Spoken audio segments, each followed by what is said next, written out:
et écologiste Kanaki. Merci Monsieur le Président, Madame la Première ministre, Mesdames et Messieurs les ministres.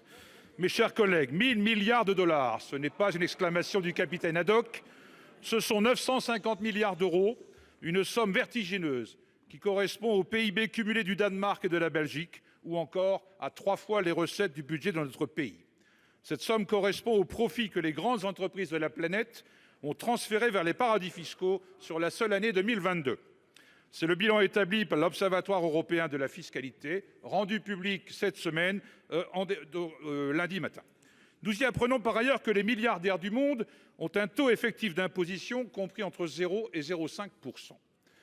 À force de baisser constamment l'impôt sur les sociétés et sur les grands patrimoines, les gouvernements, dont le vôtre, rognent eux-mêmes leurs propres recettes.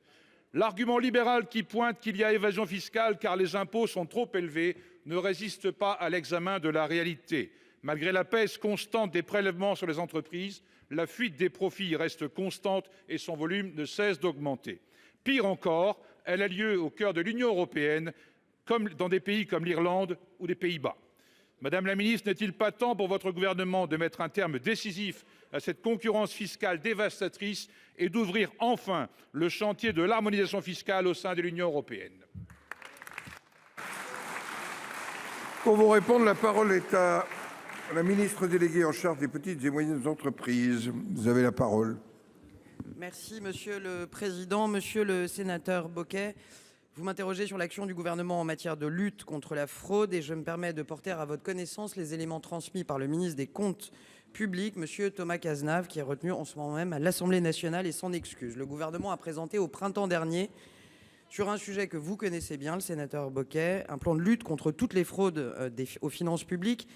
Vous l'avez dit avec force, lutter contre la fraude, c'est d'abord s'assurer que chacun, évidemment, s'acquitte de sa contribution, mais c'est aussi un enjeu de cohésion sociale et un enjeu de finances publiques. Ce plan, ce sont 1500 emplois supplémentaires consacrés directement à la lutte contre la fraude fiscale au sein même de la Direction générale des finances publiques d'ici 2027.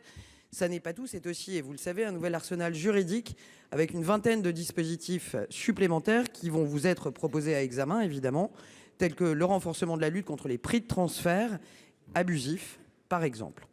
Nous avançons, les résultats du contrôle fiscal en attestent. En 2022, ce sont près de 15 milliards d'euros d'impôts éludés qui ont été mis en recouvrement, un montant en hausse de plus de 25% par rapport à 2018.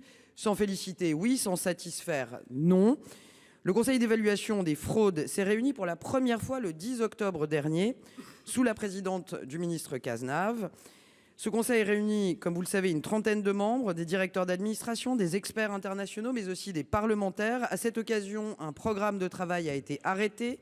L'objectif, c'est de produire un rapport d'ici l'été prochain. Les représentants parlementaires ont été désignés par les présidents des commissions des finances, mais aussi des affaires sociales de chaque chambre. Des propositions complémentaires sont envisagées, comme la création d'un cadastre financier mondial ou des travaux pour une imposition minimale des particuliers les plus fortunés à l'échelle internationale. Avec ces nouveaux outils, nous allons être en mesure d'atteindre un objectif que nous partageons, être intraitables contre les encornifleurs qui pratiquent la fraude sociale. Je vous remercie.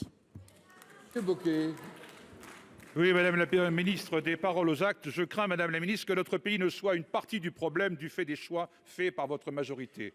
En faisant adopter dernièrement à l'Assemblée nationale un amendement qui exonère d'impôts sociétés, de cotisations foncières et sur la valeur ajoutée des entreprises, afin d'attirer en France les fédérations sportives internationales, votre majorité alimente cette course folle au moins-disant fiscal, si dommageable pour nos finances publiques et les grands défis que notre société a relevés.